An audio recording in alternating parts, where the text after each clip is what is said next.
Chinese Cinderella by Adeline Yen Mah. Preface. Chinese Cinderella is my autobiography. It was difficult and painful to write, but I felt compelled to do so. Though mine is but a simple, personal tale of my childhood, please do not underestimate the power of such stories. In one way or another, every one of us has been shaped and molded by stories we have read and absorbed in the past.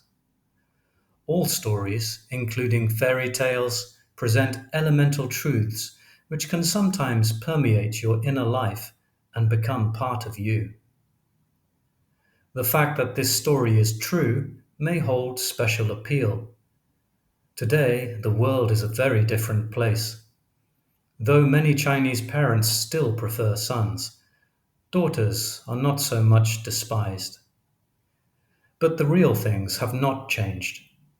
It is still important to be truthful and loyal, to do the best you can, to make the most of your talents, to be happy with the simplest things in life, and to believe deep down that you will ultimately triumph if you try hard enough to prove your worth. To those who were neglected and unloved as children, I have a particular message. In spite of what your abusers would have you believe, please be convinced that each of you has within you something precious and unique. Chinese Cinderella is dedicated to you with the fervent wish that you will persist in trying to do your best in the face of hopelessness, to have faith that in the end your spirit will prevail, to transcend your traumas and transform them into a source of courage, creativity, and compassion. Mother Teresa once said that loneliness and the feeling of being unwanted are the greatest poverty.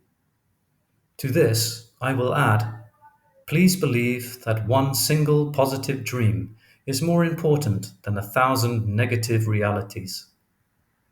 Adeline Yen Mah.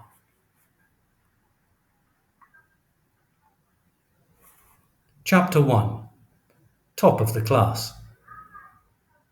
Autumn 1941.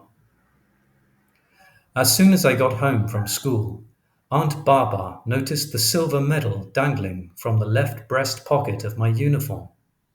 She was combing her hair in front of the mirror in our room when I rushed in and plopped my school bag down on my bed.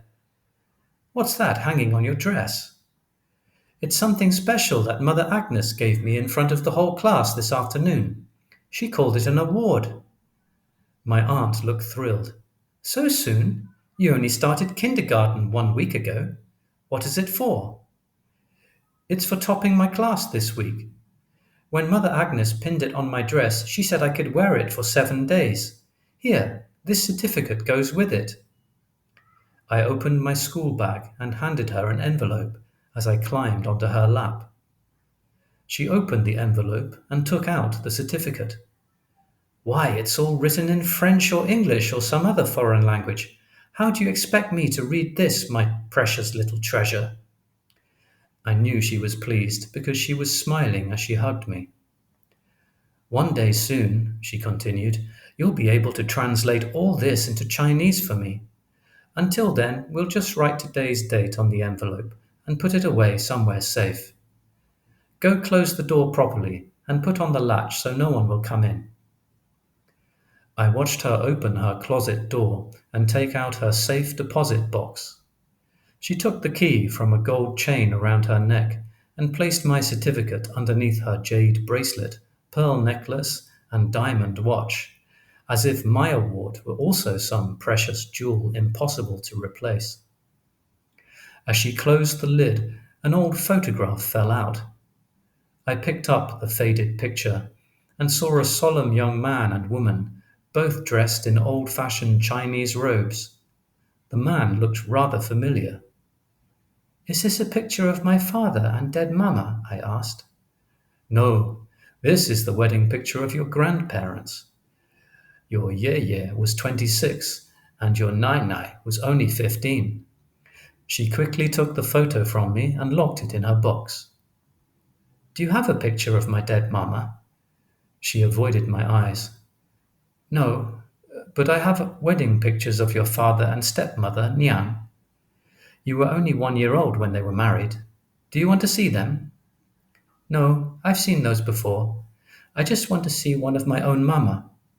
Do I look like her?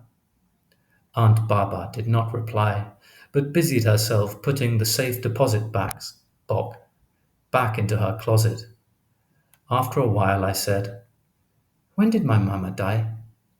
Your mother came down with a high fever 3 days after you were born. She died when you were 2 weeks old. She hesitated for a moment, then exclaimed suddenly, How dirty your hands are! Have you been playing in that sandbox at school again? Go wash them at once, then come back and do your homework. I did as I was told. Though I was only 4 years old, I understood I should not ask Aunt Baba too many questions about my dead mama. Big sister once told me, Aunt Baba and Mama used to be best friends. A long time ago, they worked together in a bank in Shanghai, owned by our great grand aunt, the youngest sister of grandfather Ye. But then Mama died, giving birth to you. If you had not been born, Mama would still be alive. She died because of you. You are bad luck.